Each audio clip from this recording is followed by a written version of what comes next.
welcome to our online discussion. I'm Elham from the NCRI Women's Committee, and today we are joined with our special guests, who I'll introduce after the introduction. I'll ask them to introduce themselves, but before we start the online conference today, which we will be focusing on the situation of women's rights violations in Iran.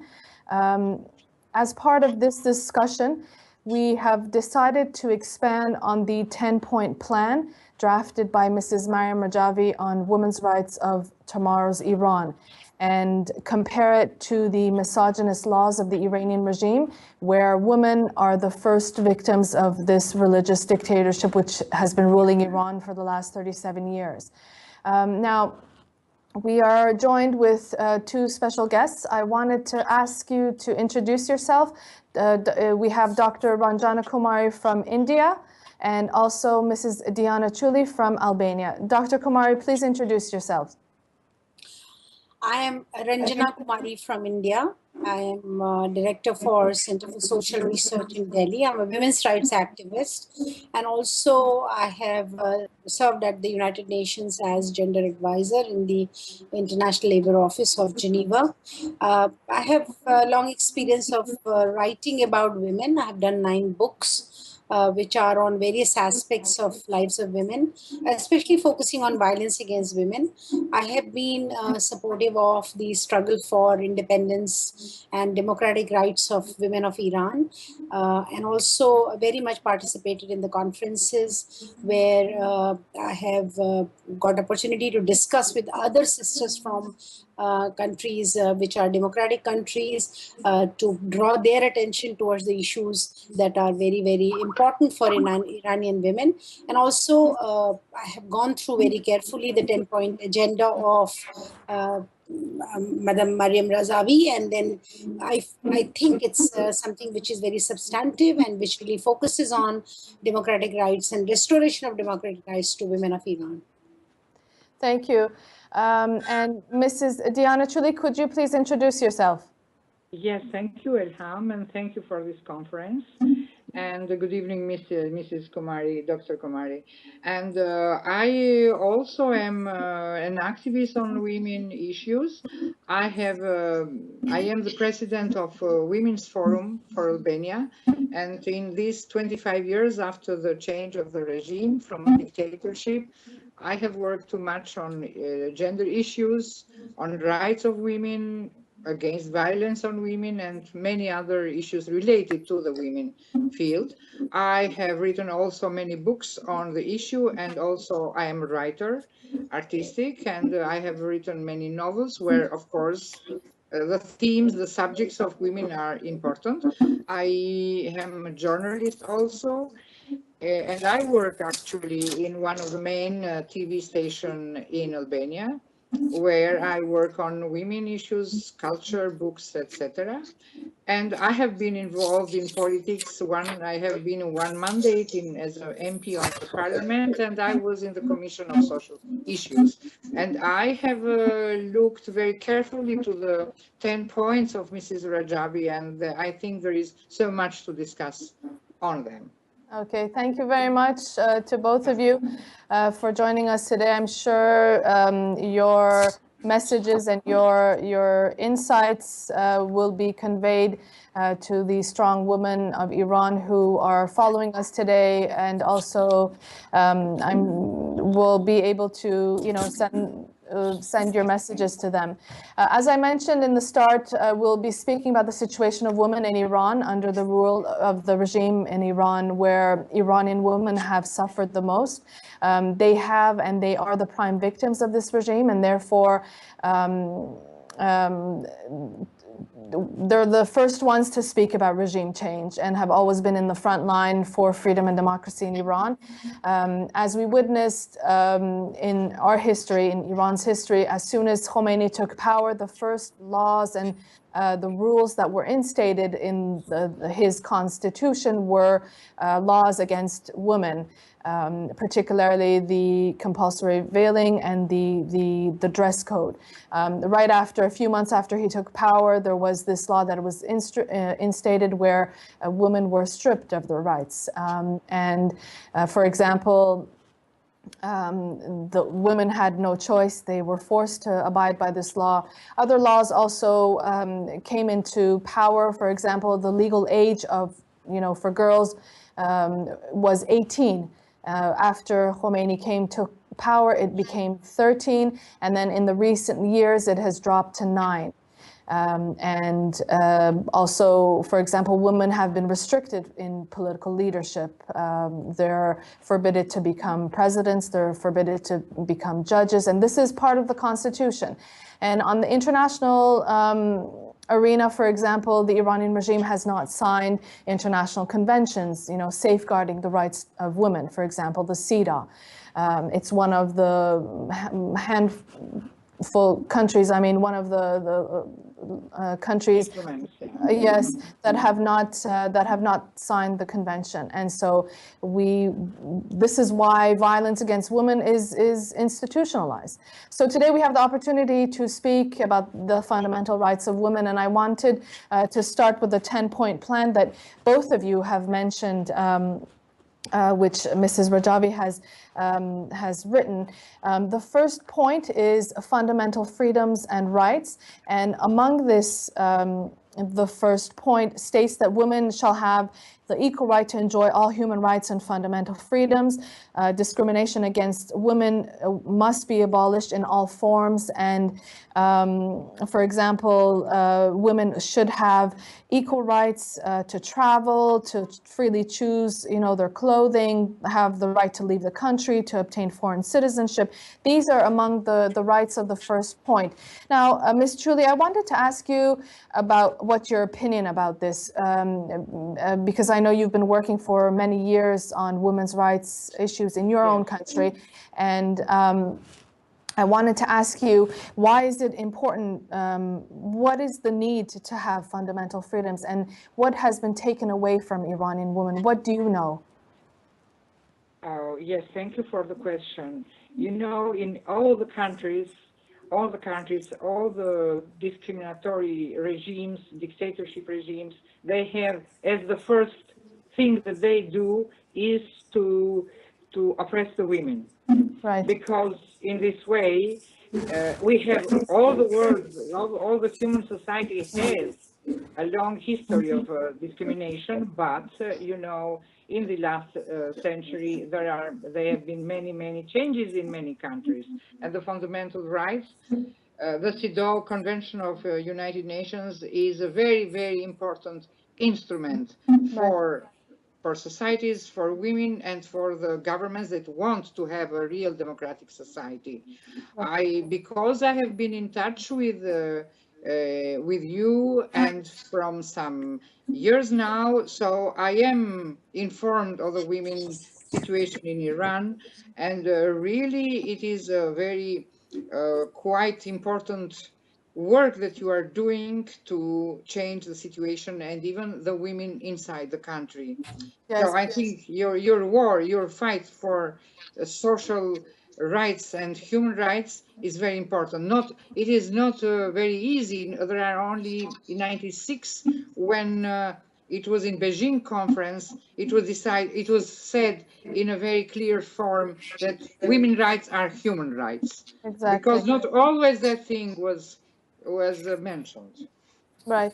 For example, I'll just add to that. For example, the fundamental rights that we are talking about in the first point that Mrs. Rajavi has said. For example, we're talking about discrimination against women. This is like the most fundamental thing. The Iranian regime has not signed the CEDAW, whereas Dr. Komari, you could explain that the planet is moving towards a 50-50 plan, but where is the Iranian regime?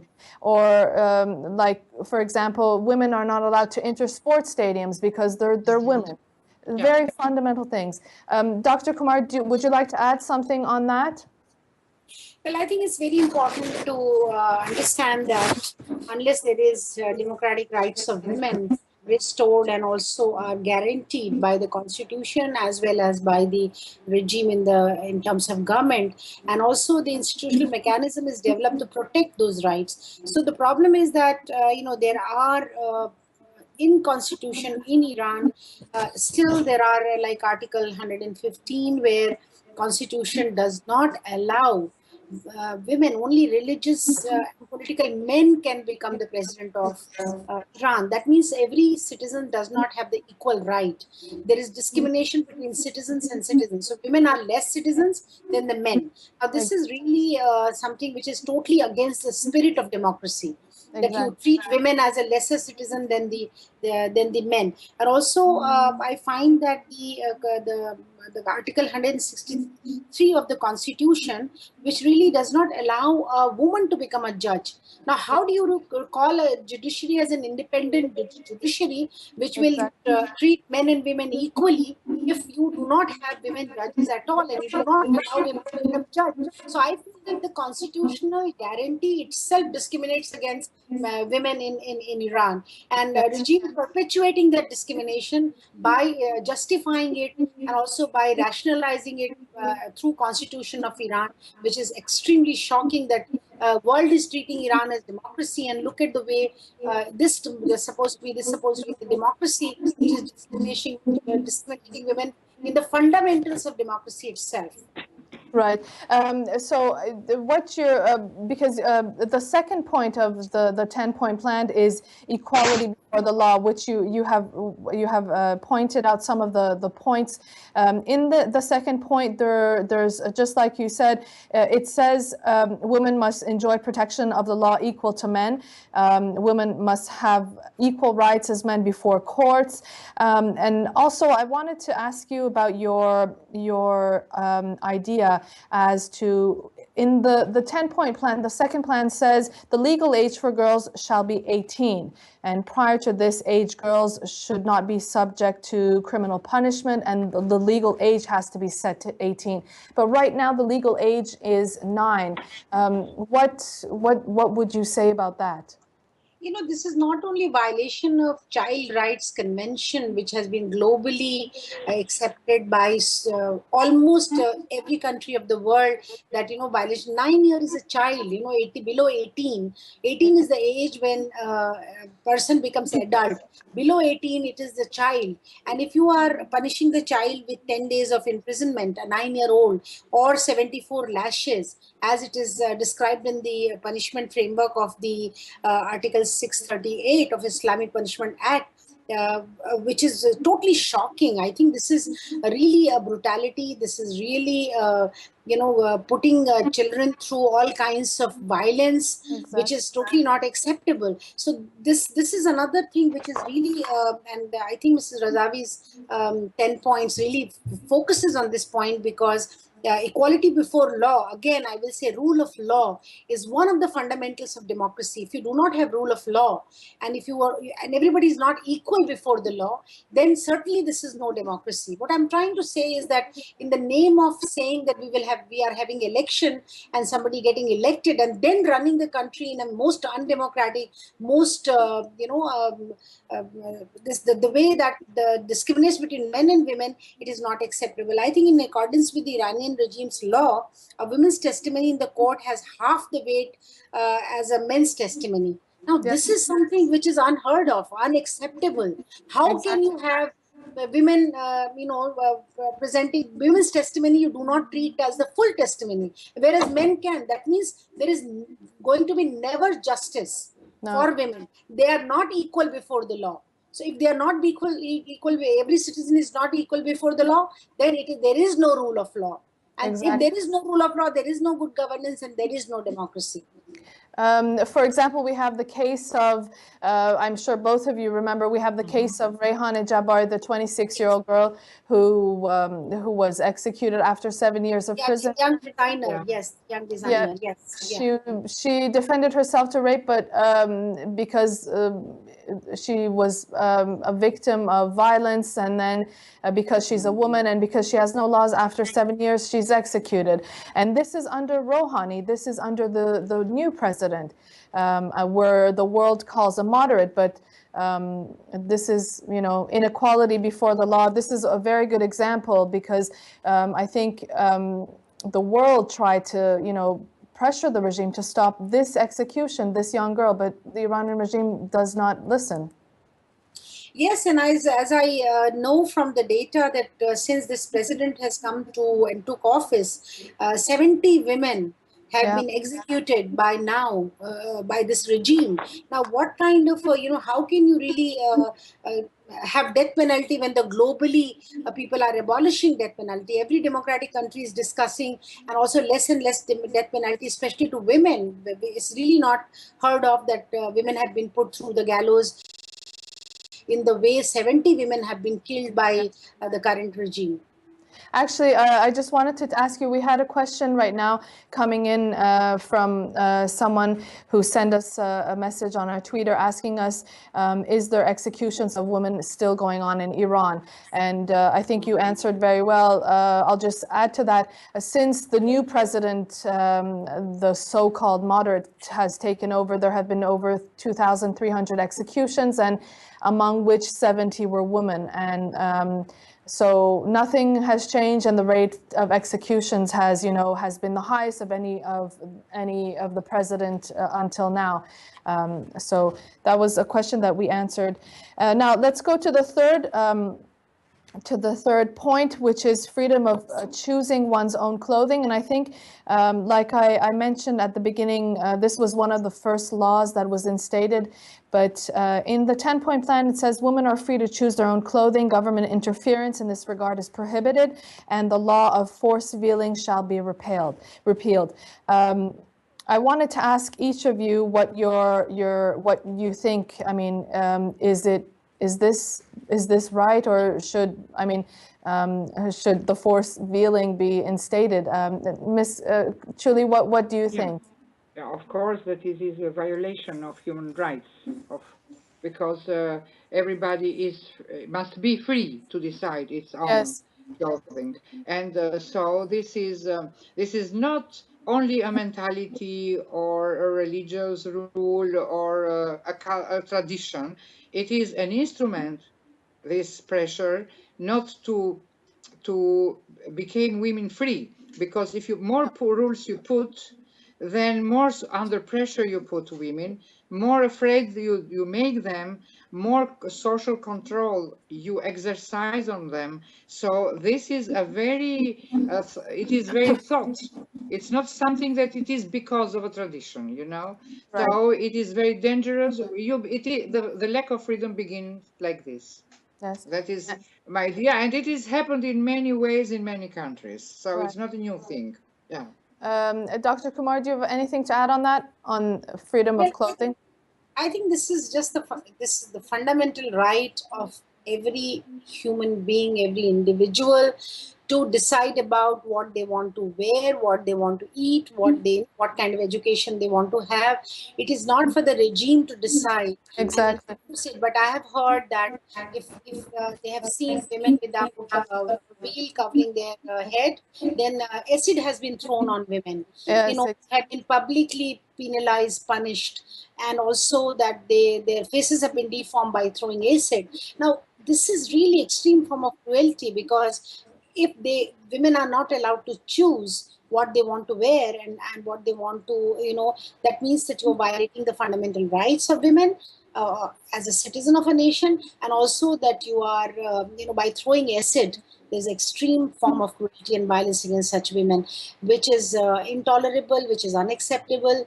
And I think, I'm sure global women are listening to our conversation, and there has to be pressure put on the Iranian regime that this is totally something which is cruel. This is something which is unacceptable and also violates the rights of women.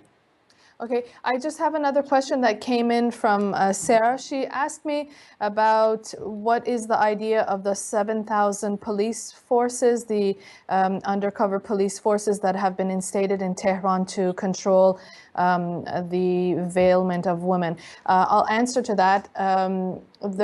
In mid-April, there was a new news coming out of Iran where there have been 7,000 undercover police only in Tehran, and the responsibility was to monitor the malvealing of women in the streets, in their cars, and in their private lives. And so this is only in one city in Tehran where 7,000 private agents are there to control, the women and what they wear, how they choose to, to be. And in the last 2 months, there have been 1,333 cars that have been impounded because of women who were in the car with improper veiling, or they were driving with, a little bit of, improperly veiled. So, and this is only in one province. And these are just two examples of how the regime is stepping up its pressure on women at this time. So we'll go to the fourth point, which is equal participation in political leadership. And it says, women shall enjoy the right to participate in the formulation of government policy and the implementation thereof, and to hold public office and perform all public functions at all levels of the government. And also, women must specifically enjoy the right to equal participation in the country's political leadership. And any laws that cause prohibition and limitation is just unacceptable. And I wanted to ask you, Dr. Komari, is there anything that you'd like to add on the presence and the importance of women in political leadership? I think basically democracy gives equal right to every citizen to right to vote, as well as right to get elected to the office. This is the right of every citizen, and also, of course, if you are of a certain age, there are countries where you can be, putting your nomination when you're 21-year-old or you're 25-year-old. But there is nothing like a man can do it and woman cannot do it. That kind of a discrimination is not there. But if Iranian constitution has Article 115, where you cannot allow a woman to get elected to the highest office. Now, what is the basis of such a discrimination? When globally there is a movement for 50-50 gender balance. Exactly. In 2015, I think Canadian Prime Minister, when he became the Prime Minister, a journalist asked him a question: why do you have 50% women in your parliament, in your cabinet? He laughed and he said, what are you talking? Is it 2015 or are you talking about the 16th century feudal age? This is modern era. They're everywhere. Political rights. And also, what is important is that a lot of the development happens when more women are in education, when women's health is protected, when children get the nutrition, when you have more women who are not facing violence against them, when they have freedom and liberty to choose the job and the education they want to do. So all that is possible only when women are participating in policy making processes. Exactly. If women are discriminating against policy making processes, then they are not able to do that. And I think this is something which is going to be very, very difficult for Iranian regime, and especially in the regime of Rouhani, that, how do you really explain to the world that this is a democracy where you're discriminating against women and keeping them out of the elected office and also keeping out of the policy making bodies? Yes, I wanted to because we have a question that came in from somebody who just asked us about the recent elections in Iran. I wanted just to add something to that. Okay, so in the 10 rounds of elections in Iran since 1979, I mean, in the last 37, 38 years, there have been 95 women altogether in the 10 rounds of... Only yes. 95 women? Only 95 women. And these 95 women are, of course, they're funneled through, the Guardian Council. So they have to be completely, they have to be completely in favor of the supreme leader. And in this recent election, out of 1,126 women who had nominated themselves for parliament, 1,100 were eliminated. They weren't accepted. Only 26 women were accepted to have, the legitimacy and the faithfulness to this supreme leader. So out of the 26, 17 women have been accepted to parliament, and now people are saying this is a breakthrough for, for the regime. But when you look at it in overall, scope, you see out of the 37 years since 1979, since 1980, where the parliament's open, 3.27% of members of parliament were women. So it's almost nothing. Yeah. Yes. So that's just what I wanted to answer to that question that had come in, because maybe people were asking what, So Elham, what about the local bodies? If that is the condition of the national parliament, when you have not more than 3% women, 3.27 only for statistical, actually it is 3% when you look at the overall. So if you don't have the women in the, higher levels in parliament, then what about the local bodies? Do you think women ever will get any chance to be able to participate in the local body? It's very rare. Women, for example, out of these 17 women, 2 of the women, there's issues about them. One, she's being questioned to be disqualified because she shook a hand of a foreigner outside of Iran, and the Guardian Council is talking to disqualify her. And another woman, they want to disqualify her because she was seen without the hijab outside of Iran. Anyway, so we're talking about the women that were funneled from the Guardian Council that have made it to this point. And so in other areas and other arenas, women are definitely more, they're more pushed, out of the political arena back, into their homes. For example, in many of the offices, for example, in the occupational area, women are officially being told, what is the need, to have women. Women, they're like the high clerics are saying the responsibility for women is to take care of the husband, is to go back into the homes and take care of the children. And so they're pushing women back. And like you mentioned, Dr. Komari, about students or university students, 60% of university students are women. But when they come out of the society, when they come out of university to the society, they're restricted. And for example, 70 different fields are prohibited for women to study in universities. We have written a report on discrimination of obstacles of women in the employment and in education. And this is on our website. It explains all the different obstacles of women that they face. For example, like I said, the 70 different fields are found in this, or the different things that women have to go through just to be able to get jobs, let alone in the political arena. And Elham, I've also heard that women are not allowed to study law and they're not allowed to be engineers. What kind of a system where women are not allowed to become lawyers? This is something which is also quite surprising for us, because we have largest number of lawyers as women in India. I'll answer short on that. Women are allowed to study law, but there's a lot of discrimination. They're not allowed to become judges. They can't have the decision making in the top level. In general, for example, like you mentioned, engineering, there are different parts of engineering in different universities that women cannot even enroll in. And it's in this report that we've read and that we've written. But let's go back to the next point. that we are talking about.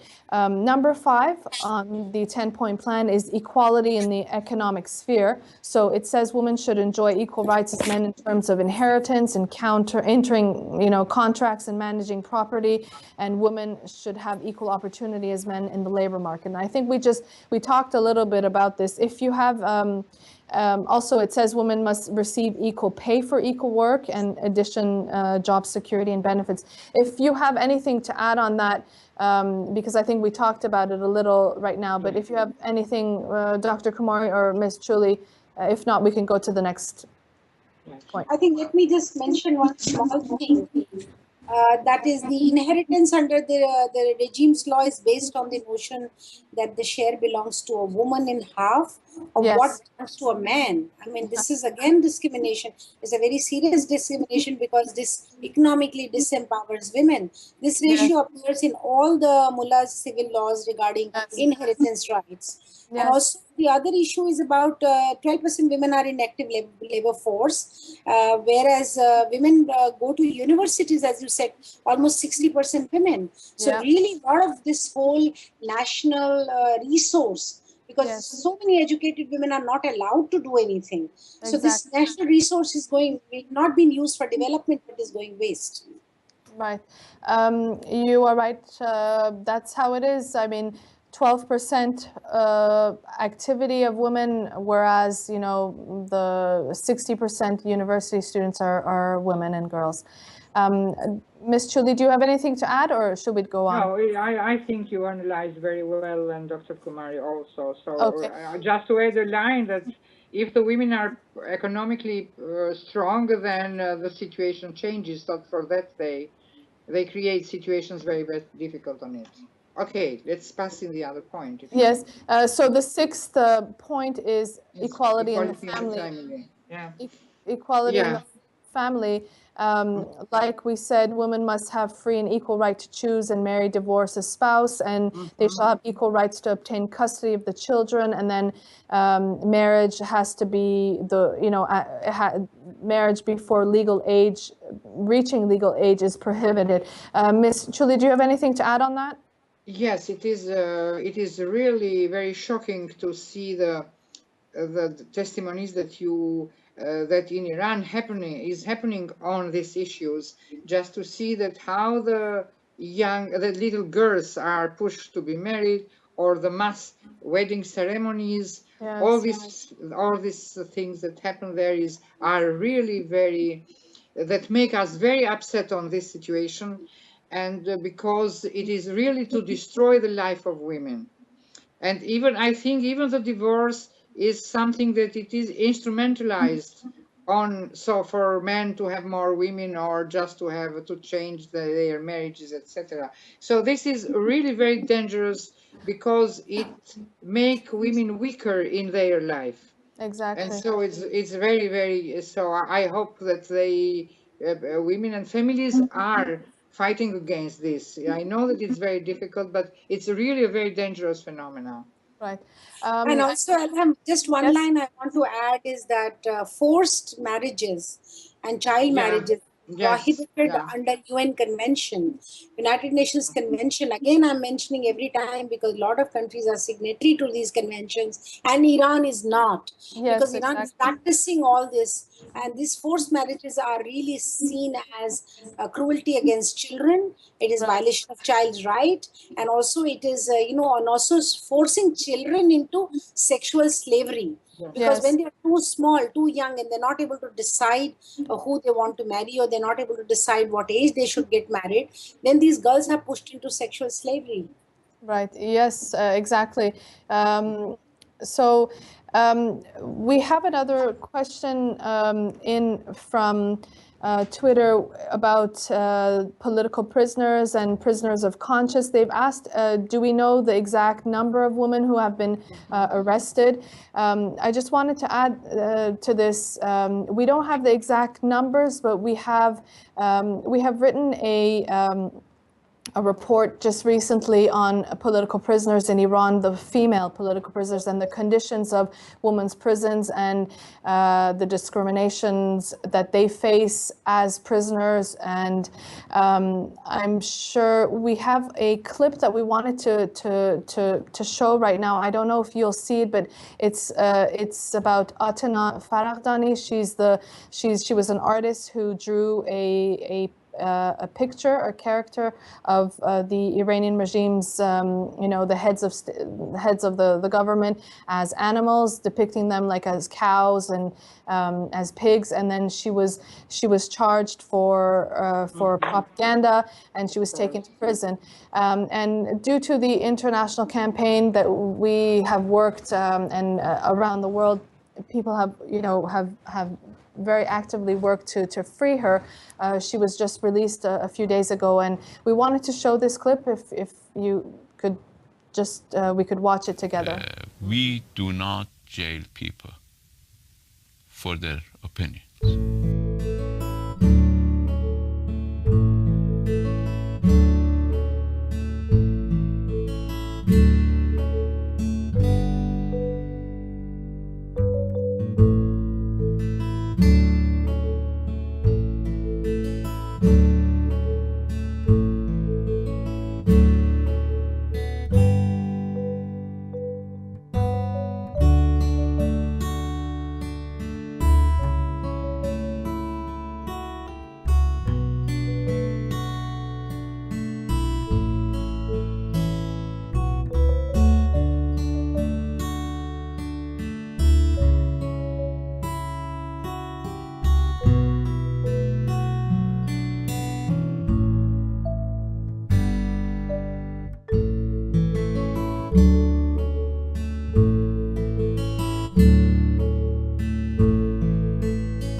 زیاد نمیتونه اعتراضی باشه، زیاد نمیتونه مهم باشه. خیلی هم متاسفانه جا افتاده توی کشورمون به خیلی جاهای دیگه که هنر شاید خیلی مهم نباشه، ولی کار هنرمند، هدف هنرمند اینه که به چالش بکشه و به چالش کشیده بشه. بعضی وقتا وقتی که به چالش کشیده میشه ممکنه بهاش خیلی سنگین باشه، ممکنه زندان باشه و ممکنه خیلی چیزای دیگه باشه، ولی یادمون نره که رسالت داره، هر هنرمند رسالت داره.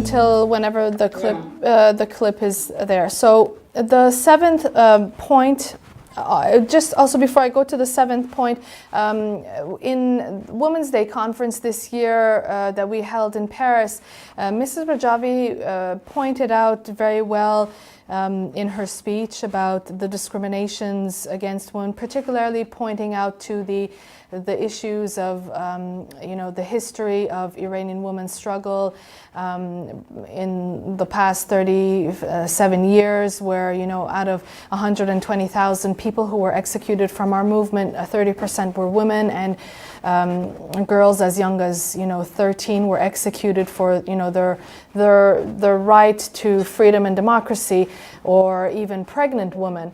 And I just wanted to just also refer to that because it was a very, very interesting, very interesting speech that spoke about the misogynist laws of this regime and how they have used the name of religion.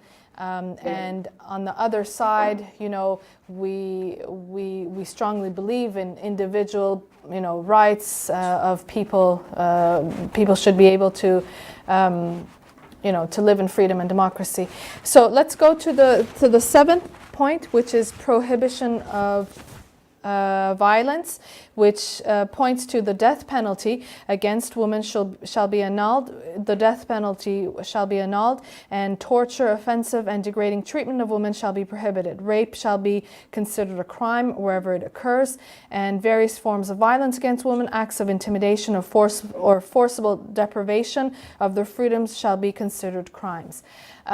We've talked a lot about the death penalty and also rape, and we've given examples. Do you have anything to add to this, Dr. Komari? Would you like to add anything to this one?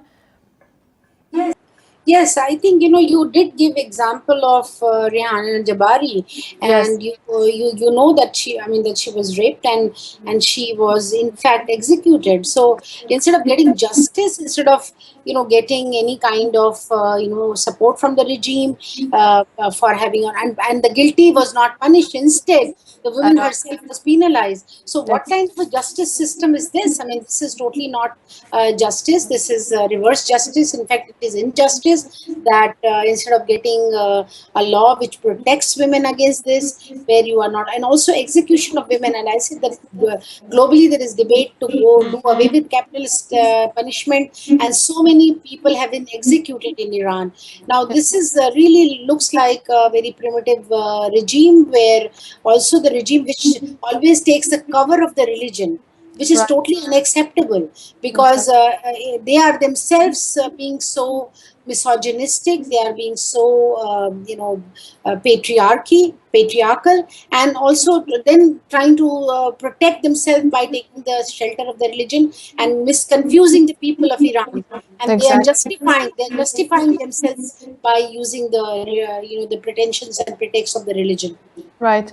Ms. Culi, do you want to add anything to that? Yes, I absolutely agree with Dr. Komari's words, and of course that this is a very violent regime, let's say, because it is very primitive, very violent, and it is torturing especially the women in your country. Yes.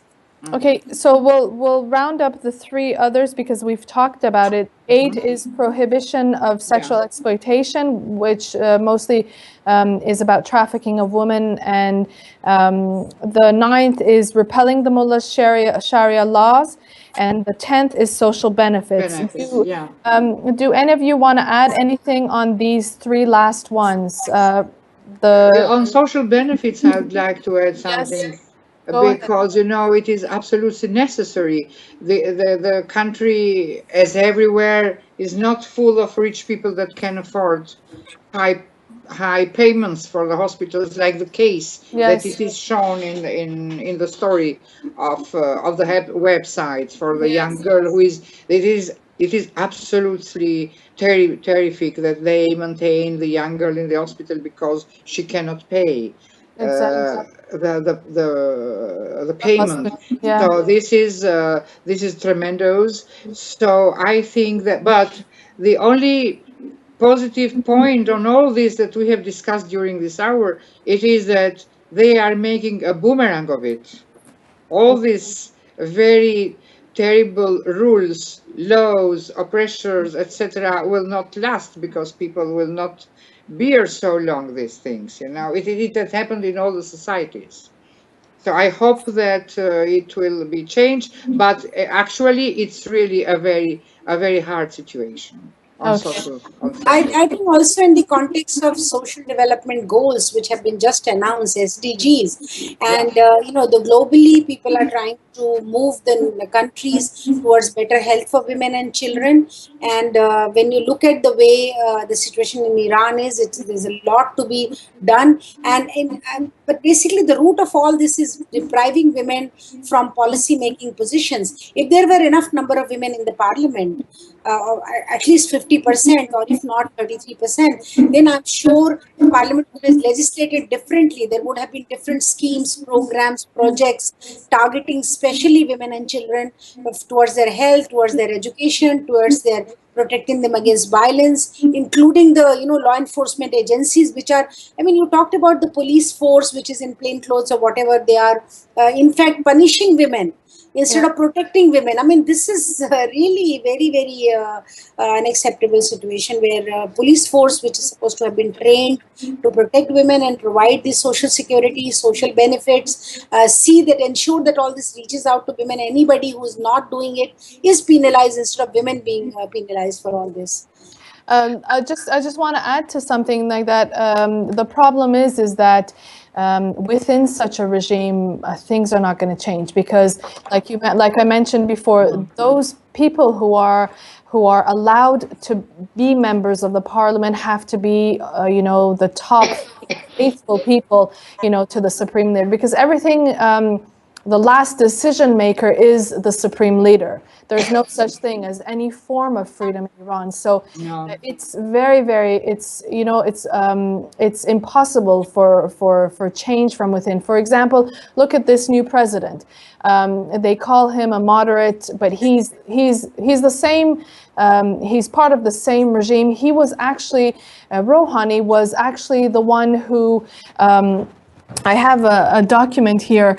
I'll show you. Rouhani was actually the one to ban the entrance of unveiled women to the workforce in the beginning of, as soon as Khomeini took over, because he had a high responsibility in the government. And when he went to governmental jobs to monitor the situation of the woman's, hijabs and the veiling, he was the first, and he wrote this in his memoir, saying that he's very proud to be the first one to push for this law to be instated in the workforce for women in governmental jobs.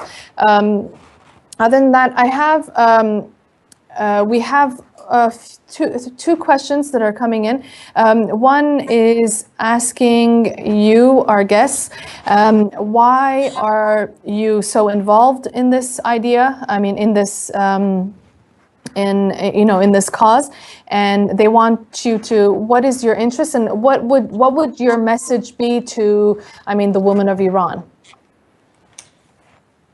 Are you asking me, Elham, to start? Yes, go ahead, Dr. Komari. Well, in India for almost 4 decades, since I have been a student fighting for the rights of women in India, any kind of violation of women's rights in India, we stand by our women. We are using every possible social media, electronic media. We are using all kinds of, mobilization techniques to reach out to women. And as a result, there has been a lot of change. We have got new laws. We have got many different kinds of projects and programs. There are direct schemes and projects and programs for women now. We have gender budgeting.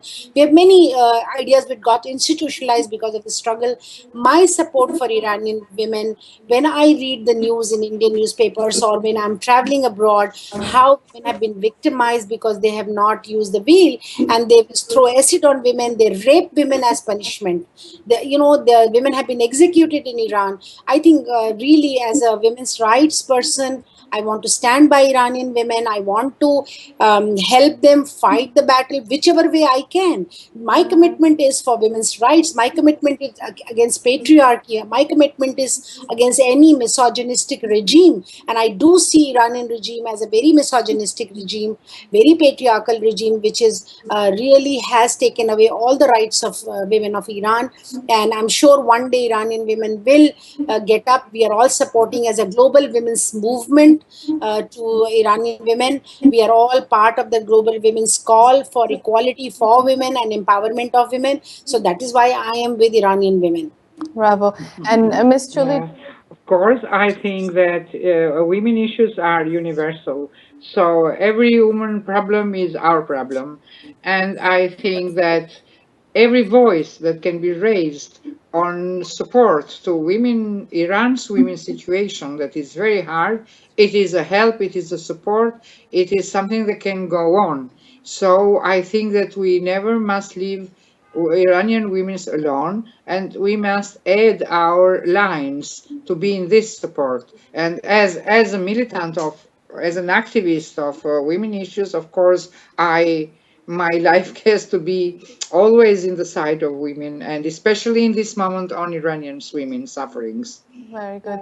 You know, Mrs. Rajavi has a very, very famous a belief. She believes that women are the force for change, and Yes. she is an inspiration for women in Iran, really to be able to, you know, to continue this struggle. Actually, we have a question from someone who has sent us a message asking, how do you see the role of leadership of Mrs. Rajavi? Dr. Komari, do you want to answer that? Yes, certainly, because I have had opportunity of meeting Mrs. Razavi. I have had heard, opportunity to hear her when she was speaking. I think she is one who's very passionately driven for the people of Iran. She really wants democracy to be restored in Iran. She really has, whenever I have discussed with her, I find her very genuinely committed to the issues of this 10-point agenda, as you just read out. This agenda really sums up the focus of all the global women's movement demands that how to achieve equality for women. I'm sure Iranian women are listening to her, and I think a woman leading the struggle, this is very special. This is very important, that a woman is leader of this whole struggle for restoration of rights, of democratic rights of people of Iran, and also the equality for women of Iran. Yes, and Ms. Culi, do you want to add? Yes, I think that if the famous phrase of Mrs. Rajavi is really very beautiful, that women are a force for change, but she personally is a force for change. And I think that the Iranians, women, and you, all of the movement, you are very lucky to have such a woman in the head of all, not only of women from Iran, but as Dr. Komari said, all the country is lucky to have a woman like her in the head of the opposition and to change. And I'm sure that one day you will win. Yes. Thank you. I just wanted, before we end, do you have, because you know we have members of the resistance movement who are in Camp Liberty, and a large number of these women are right now maybe listening to this, or they will definitely, you know, follow up on this. Later, yeah. Yes. Do you have a message for the women in Camp Liberty, Ms. Culi? Do you want to? Don't give up, don't give up. And because things can change. I have lived in a very hard dictatorship regime, and I never thought that my life would change, or the life of our women, but it came the moment. So don't give up. Yes. And Dr. Komari? Yes, let me echo the sentiments of Diana Culi, that there is never going back in history. I'm sure things will move forward, and there is going to be change, because you cannot keep people oppressed all the time. You may do it for some time, but you cannot keep people oppressed. People will fight back and will get their democratic rights, and Iranian women will get equality, especially women who are struggling in Camp Liberty. Thank you. And so Mrs. Rajavi once said that, I mean, she said this a number of times, and she's told the Iranian regime that it will be these very women who are so repressed by this very regime and this misogyny, you know, when they will be unlocked by this chain of tyranny, the chains of tyranny, it will be these very women who will, you know, overthrow this regime, and who will actively, you know, be the ones to rebuild Iran and bring democracy, peace, and freedom, you know, for the people of Iran. I want to add one more line. That the fundamentalists, yes. I just want to assure the women in Camp Liberty that fundamentally, you look at the history, global history, yes. Fundamentalists have not survived long. Never. Yeah. So he will not survive. I think the same. I think the same. Very good. So I wanted to thank both of you for joining us tonight. I think it was a very interesting discussion, and thank you very much, Dr. Komari. It's very late in India, but you joined us. And Ms. Culi, thank you very much. Thank you. And I thank you for the chance to be in touch, the three of us, and to work a little bit on this great cause. Thank you. And thank you, Dr. Komari. Have a good evening. Thank you. Bye-bye.